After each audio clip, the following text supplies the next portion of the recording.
Hey, how do you thank you. balance it? How do you tour? How are you doing the professional musician thing while also being a family guy? You know, there's no there's no right answer to it. I mean, it's that way with every career path, there's always gonna be obstacles. This one's a little bit trickier just because there's so much traveling involved.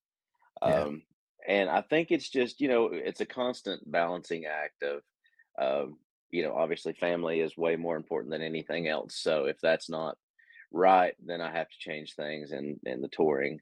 And it took a few years to kind of get it dialed in to where, I usually tour like this year was busy and we did around 100 shows.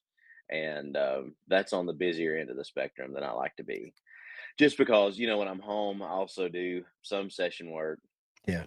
and occasionally I'll teach some, but you're just kind of doing a lot of things. And so, I try to keep the tour dates to a certain amount of shows. I haven't really, we've done the first year that Rob and I worked together, we played in Europe like 4 times that year. And Okay. then we played in Australia and we Wow. haven't really done a lot of that since then, but just because it's like I get a little panicky just being away from my family that long. So typically, Yeah. if it's a big trip, I try to work it around if they can come on some of the tour dates. Like a couple years ago, I did about 3 weeks in Seattle with Taj Mahal, Okay. Yeah. and it was around this time of year, and they were able to come out for at least a week of that trip, and we celebrated Thanksgiving and my daughter's birthday in Seattle. And that's Oh, so there's cool. always like certain things that, like I've never missed a birthday.